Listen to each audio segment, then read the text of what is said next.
Before I tell you this story, there's something you should know about the Missouri Ozarks. Most people imagine rolling hills, quiet forests, fishing streams, and small towns where everybody knows everybody. What they don't see are the forgotten places hidden deep within those mountains, places so isolated that even longtime residents avoid them. There are valleys where roads abruptly end, ridges where old logging trails vanish into dense wilderness, and stretches of forest that seem untouched by time itself. Among those hidden places, there is one region that has become the source of whispers, warnings, and stories that locals rarely discuss openly. If the topic comes up, conversations usually end quickly. People change the subject. Some laugh nervously and walk away. Others simply refuse to answer. The reason for that silence is at the center of this story. The events began in the fall of 1997, near a sparsely populated area in southern Missouri. The forests there stretched for miles in every direction, interrupted only by occasional dirt roads and scattered farms. It was the kind of place where people relied on experience more than maps, where generations passed down knowledge about the land through stories and memory. One of the most respected people in the area was a 63-year-old hunter named Walter Grady. Walter had spent almost his entire life in the Ozarks. He knew every creek crossing, every ridge line, every hidden trail, and every abandoned logging road.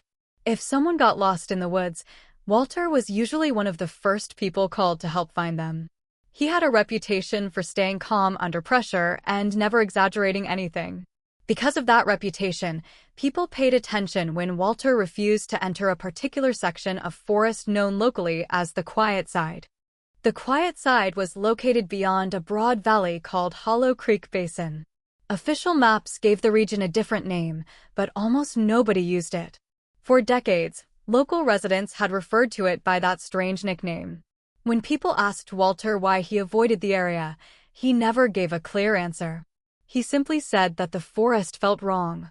According to him, something changed after crossing a certain ridge. The wildlife seemed to disappear. Birds stopped singing. The constant background noise of insects faded away.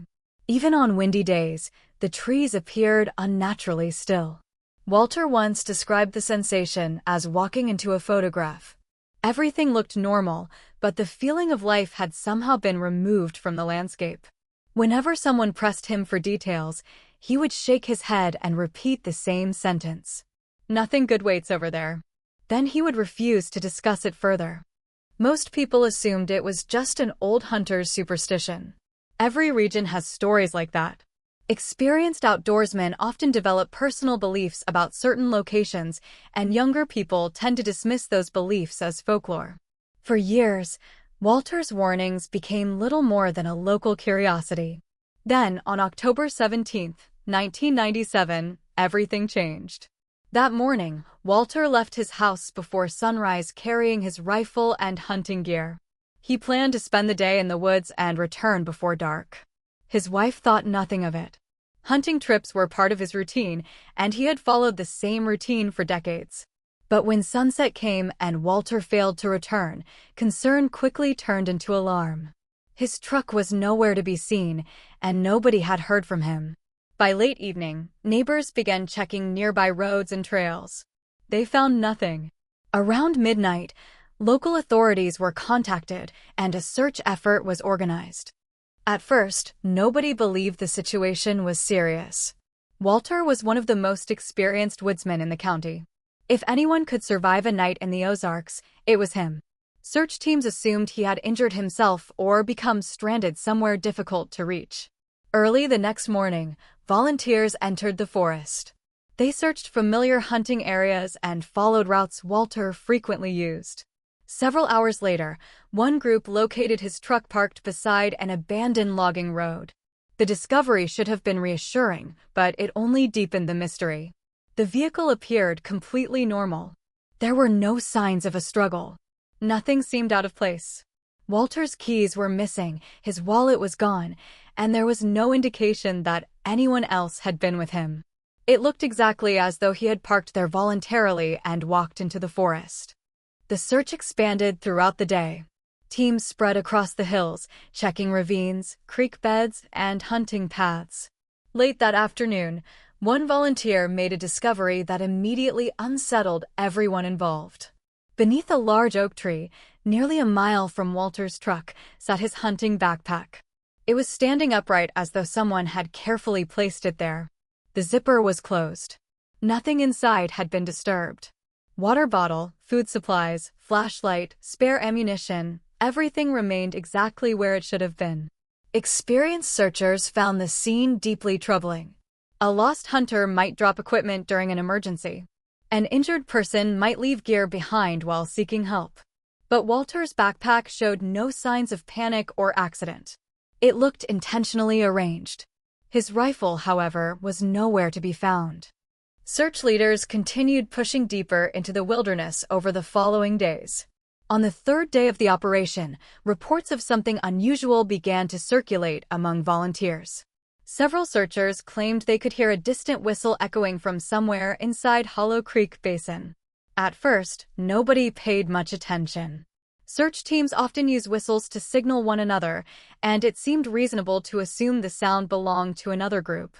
But radio checks quickly revealed a problem. No teams were using whistles. Nevertheless, the sound continued. Witnesses described it as a single long note repeated every few minutes. It always seemed to originate farther ahead, drawing searchers deeper into the valley. Whenever they moved toward it, the source appeared to retreat. No matter how long they followed the sound, they never got any closer. Eventually, darkness forced everyone to stop searching. The next morning, the whistle had vanished. By the fourth day, frustration was beginning to replace optimism. Then another disturbing clue appeared. Nearly 2 miles from where the backpack had been found, searchers discovered Walter's rifle leaning against a tree. The weapon was standing upright as though someone had deliberately positioned it there. There was no damage to the rifle, no signs that it had been fired recently, and no evidence of a struggle nearby. Search teams searched the surrounding area extensively, expecting to find tracks, blood, or at least some indication of where Walter had gone. Instead, they found nothing. The forest floor seemed strangely empty. Even experienced trackers struggled to identify a clear trail. It was as though Walter had simply disappeared after placing his equipment in separate locations throughout the woods. As news of the disappearance spread, older residents began sharing stories that many younger people had never heard before. Several elderly locals claimed Walter was not the first person to vanish near Hollow Creek Basin. Over the years, there had been scattered reports of hunters, hikers, and campers experiencing strange events in the region. Most incidents were never officially documented. People described hearing voices calling their names from deep within the trees. Others reported seeing lights moving silently through the forest at night.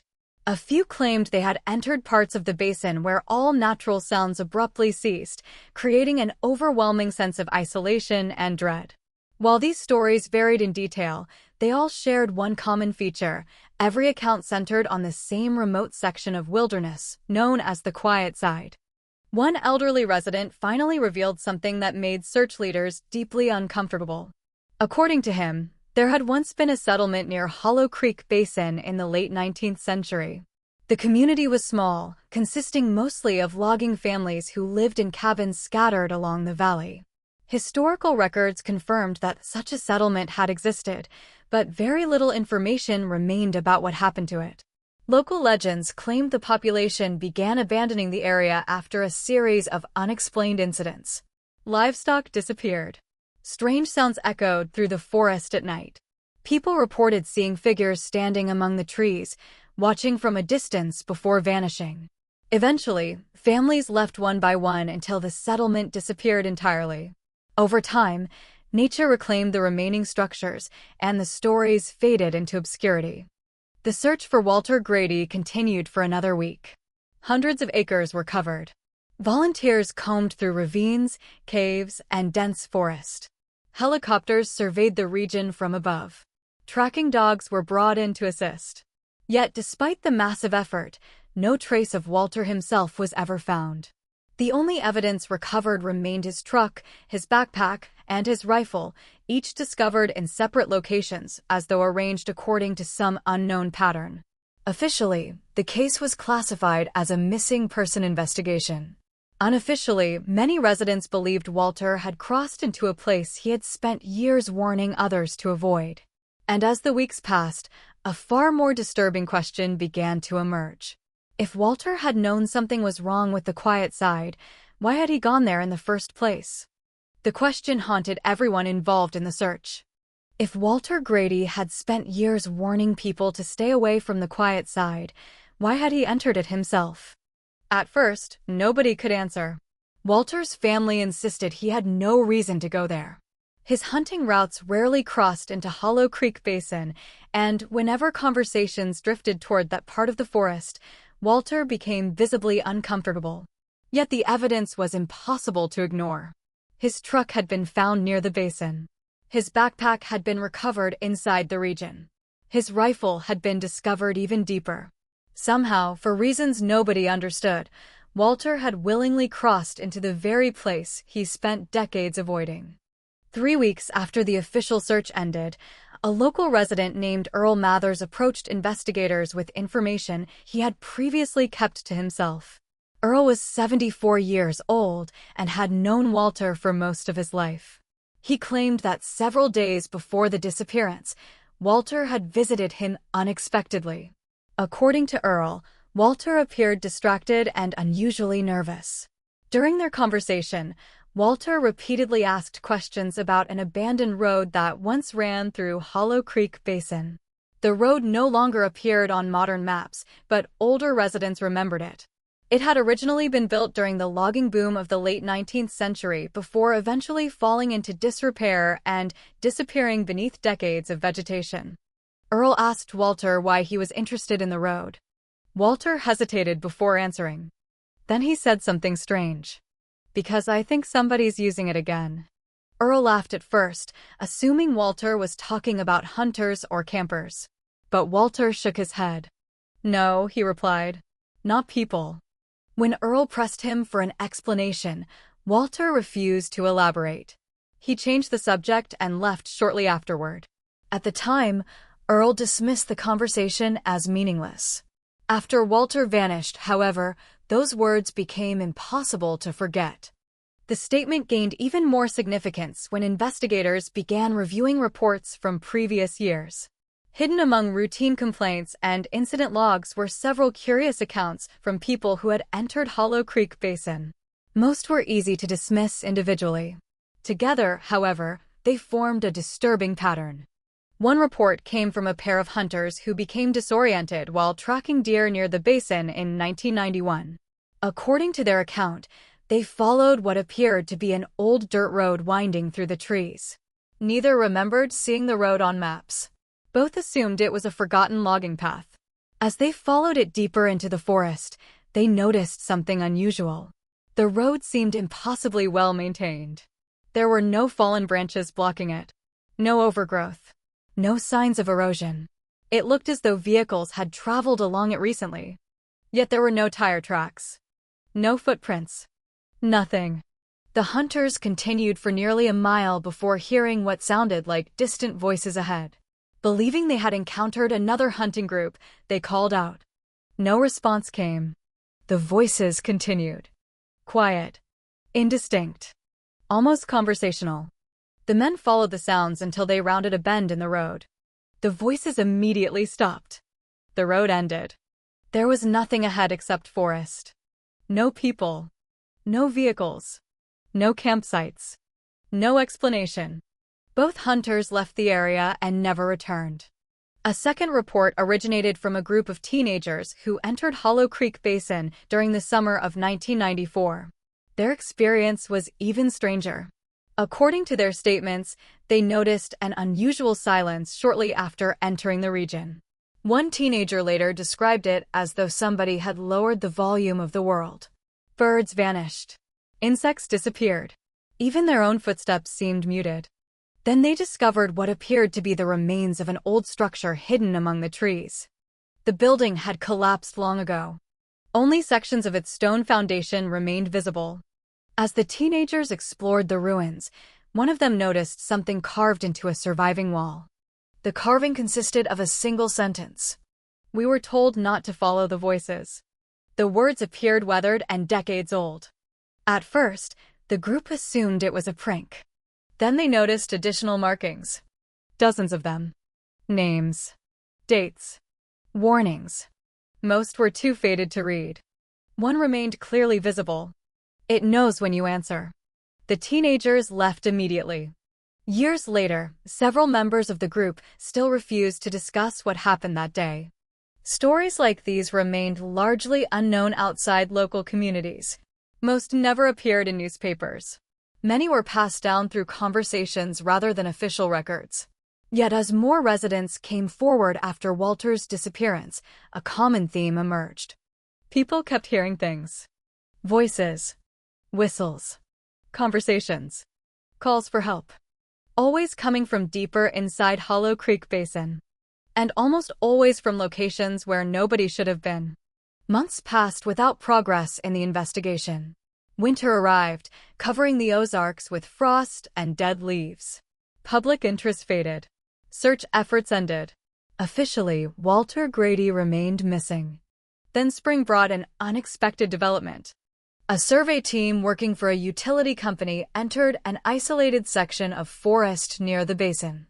Their assignment involved mapping terrain for a proposed infrastructure project. The crew consisted of 4 experienced workers accustomed to remote environments. On the second day of their survey, one member of the team reported hearing someone call his name. The voice sounded identical to his supervisor. Assuming he was being summoned, the worker left his equipment and walked toward the sound. Several minutes later, he realized something was wrong. The voice kept moving. Every time he approached its location, it seemed to shift farther away. The worker eventually stopped and radioed his supervisor. The supervisor responded immediately. He had never called anyone. More troubling still, he was nearly half a mile away. The crew completed their work and left the area. Their report never reached the public. However, copies circulated privately among local officials. For many residents, it simply confirmed what people had been saying for decades. Something was wrong with Hollow Creek Basin. The true turning point arrived during the summer of 1998. A retired schoolteacher named Margaret Reeves contacted Walter's family after seeing a television segment about the disappearance. Margaret lived nearly 80 miles away and had no direct connection to the case. Nevertheless, she believed she possessed information relevant to the mystery. Years earlier, Margaret had spent months researching abandoned settlements throughout the Missouri Ozarks. During that project, she uncovered references to a forgotten community located within Hollow Creek Basin. The settlement's name appeared only a handful of times in surviving records. Blackthorn Hollow. According to census data, approximately 40 residents lived there during the late 1800s. Then something unusual happened. Within less than 3 years, nearly every family abandoned the settlement. No natural disaster was recorded. No epidemic. No economic collapse. The population simply disappeared. Margaret became fascinated by the mystery and began examining personal letters preserved in regional archives. Several letters contained unsettling descriptions. One resident wrote about hearing people speaking outside his cabin late at night, despite finding nobody there when he investigated. Another described seeing lantern lights moving through the forest after midnight. A third mentioned children claiming they heard voices calling them into the woods. At first, the accounts seemed like isolated incidents. Then Margaret discovered a final letter dated October 1891. Unlike the others, it ended abruptly. The writer described increasing fear among settlement residents. Several people reportedly vanished after following voices heard beyond the tree line. The final paragraph read, "They sound like neighbors. They sound like family. But they're neither. Whatever speaks from the woods wants us to come closer." The letter ended there. No signature. No additional pages. No explanation. When Margaret shared her findings, many locals dismissed them as folklore. Yet others began connecting those historical accounts with modern reports. The similarities were difficult to ignore. Voices. Disappearances. The strange silence. The abandoned road. And now Walter's case. For the first time, some residents openly suggested that the basin might be connected to a phenomenon extending back more than a century. Then another event occurred, one that would permanently alter perceptions of the region.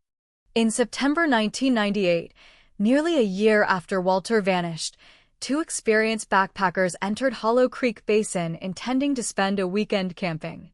Unlike most visitors, they were familiar with the area's reputation and considered the stories exaggerated. The first night passed without incident. The second night did not.